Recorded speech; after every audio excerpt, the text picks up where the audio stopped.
Yo, what's good, YouTube? Welcome back to Ice Station, um, where I talk about my collection of media, physical media, do reviews on stuff, and generally just talk about my life. Um, yeah, so let's get right into the joke of the day. Be sure to subscribe if you haven't already. I'd really appreciate it. Trying to grow this channel and it needs all the help we can get right now. Um, but yeah, just or leave a comment about the video that you're about to see. Like the video, that helps the algorithm. Subscribe, that'd be awesome. And to my current subscribers, I say thank you, and means the world to me that uh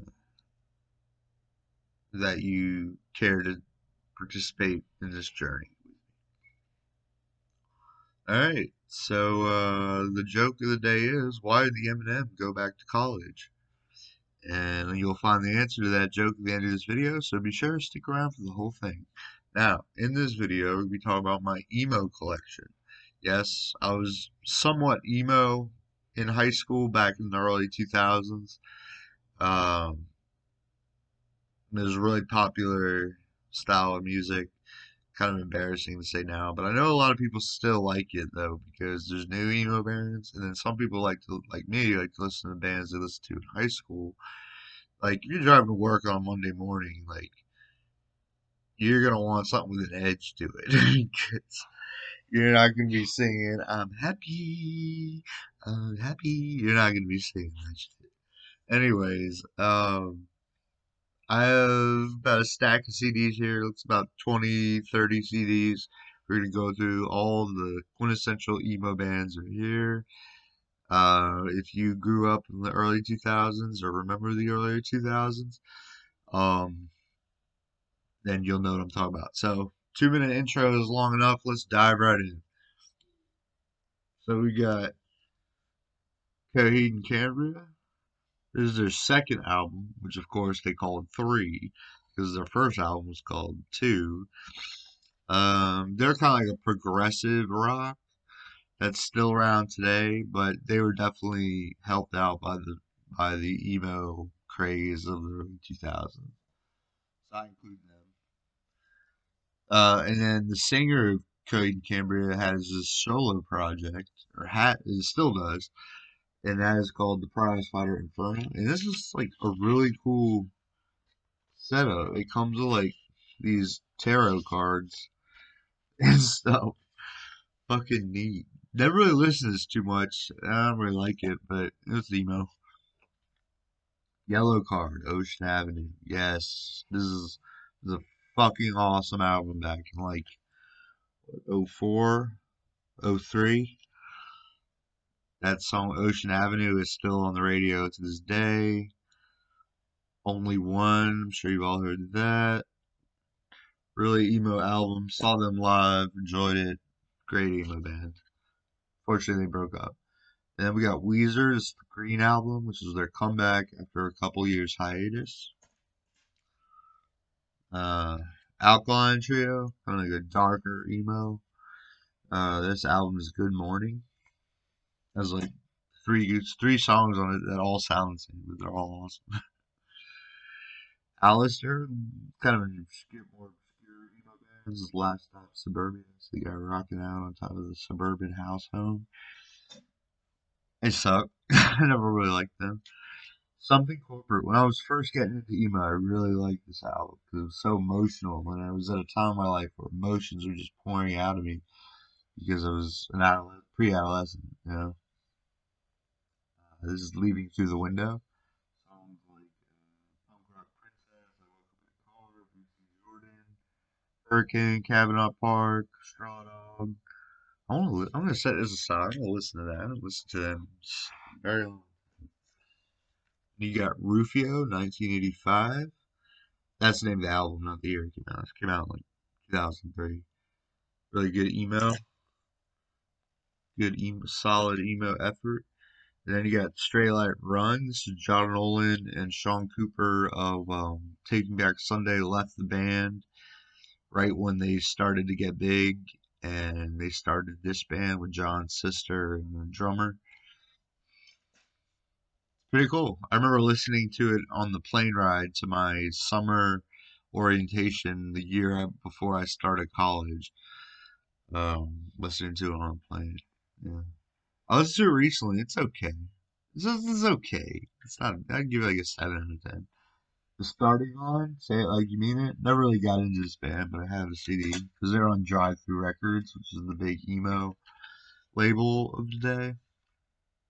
This is the Beautiful Mistake, kind of a lesser known emo band. Their first album, uh, Light a Match, Fire to Burn, was like an instant hit. And this is their second album, as you can see right there, numeral 2. This album is called This Is Who You Are. Great album. Still listen to it to this day. I really enjoy it. Hawthorne Heights, before they were massive. This is their first album, Signs in Black and White, which I bought back in 2004. Way before they became mainstream. Then you got Jimmy Eat World. Um, this album that it was originally called Bleed American, but they had to change it because it came out right after 9/11. They dropped the Bleed American and just went self-titled. And the follow-up to that was Jimmy Eat World Futures. It's a great album. All the emo album from Jimmy Eat World, one of the founding pioneers of emo music. Thursday, War All the Time. Not as good as the first album, Full Collapse, but a good listen anyways. I would highly recommend it. Too bad Thursday broke up. They should do a reunion album. That'd be cool. This is Matchbook Romance, Stories and Alibis. Lost my virginity to that album, actually. A little funny tidbit. The Used, self-titled, classic. Guitari, So Long Astoria. This is a huge album. Had the Boys of Summer cover. Plus songs like In His Diary and Summer 79, Saddest Song. It's all about like not having a father at home to love you. It's like what the Charis are all about. But yeah, that's their hit album from '03. You got Simple Plan, and it got big right when emo was going on. I hate this band. I never listened to that album. I have it. Honestly. This is a high watermark for emo. This is brand new. Um, the name of the band is brand new, and the album is Deja Entendu. It's got the quiet things that no one ever knows. Great fucking emo song, perfect emo song, and Sick Transit Gloria. Yeah, I've listened to this album so many times. The first time I heard it, like from the opening intro, Tao Tao, to the bass of Sick Transit Gloria, to the acoustic groan of I Will Play My Game Beneath the Spinlight, to the confident, okay, I believe you, but my Tommy gun don't. And then, of course, Quiet Things No One Knows, Touching, Boy Who Blocked His Own Shot, um, the smart Jaws sings Swimming, the beautiful Me versus Maradona versus Elvis, the Ahead of Its Time Guernica, the anthemic Good to Know That if I ever need attention, all I have to do is die, to the Death Incarnate Play Crack the Sky. I just analyzed the whole album. That's how much I love Brand New. They were my favorite band of all the emo bands. I have all their albums, but I don't think I don't have the first album, Your Favorite Weapon. I used to, sold it. Um, it's very different than their later stuff, but I have Devil and God, A Raging Siamese, Daisy, and then their latest science fiction all in the collection. But I'm just focusing on early 2000s. Um, Further Seems Forever, How to Start a Fire. Is their second album, first one without the Chris Carrabba, who is the lead singer of Dashboard Confessional. This is his first band, but he left, and then they got a new singer and did this album. About Finch, do we remember Finch, folks? What it is to burn, stop playing. Just stop playing. Good Charlotte, the Young and the Hopeless. My sister went to the same high school in Maryland, Severn Park High School, as the guitarist of this band, and she would see him like she wasn't really friends with him, but she knew of him, and once they got popular, she was like, "Oh yeah, I know that guy." And then this is their first album, Good Charlotte, self-titled. They're good emo pop, whatever. You can't knock them. They're making money.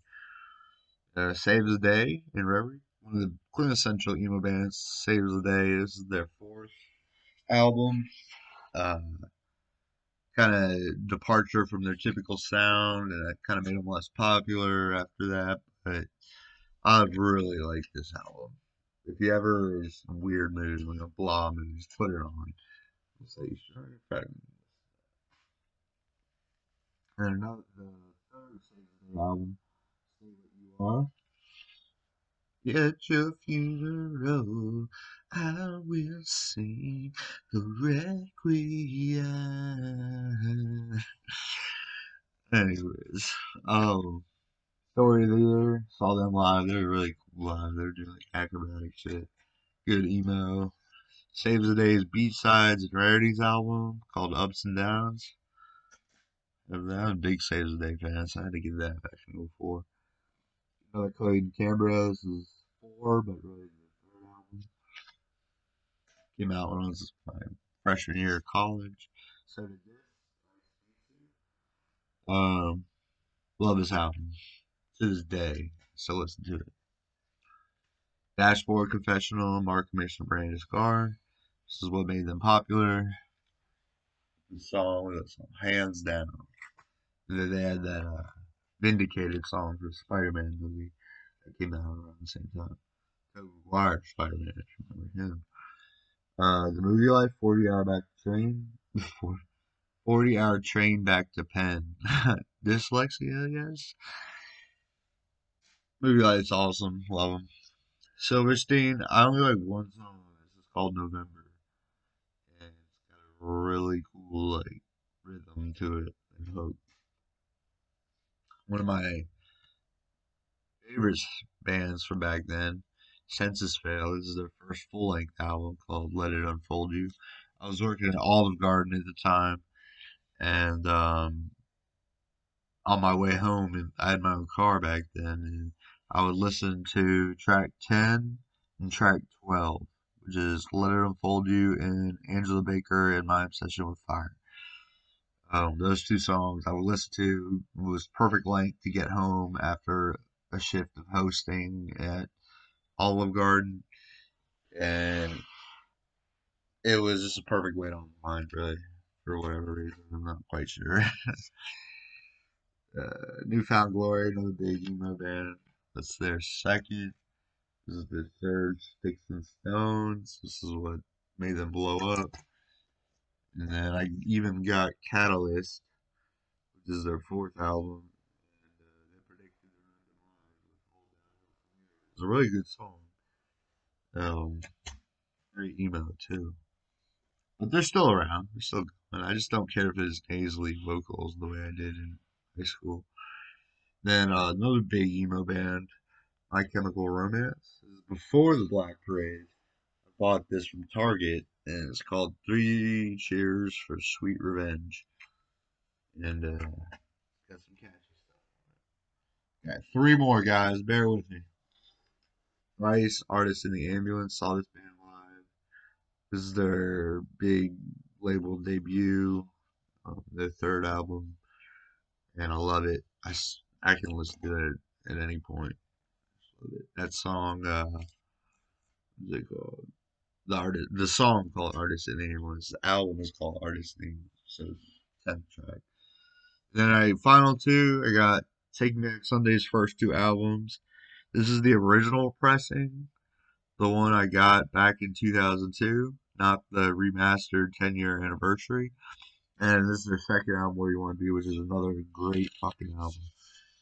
So yeah, that concludes my emo collection. Let me know if I left anyone out, any band out, left a band out or a song out or an album out. Let me know if you were emo.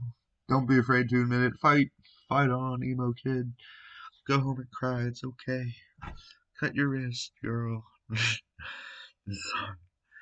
I don't really condone that, so disclaimer. Yeah, I'm gonna go listen to. I'm in the mood for emo now. Listen to Something Corporate, Leaving Through the Window, and Saves the Days in Reverie. So here's the answer to the joke. Why did the Eminem go back to college? And the answer is because he wanted to be a smarty. Get it? Alright guys, please subscribe if you like this video. I will put out more content very consistently. Pretty much every other day at this rate. I do all kinds of stuff. And if you dig this video, give it a like, subscribe, tell your friends, leave a comment, and look out for more content. Emo forever.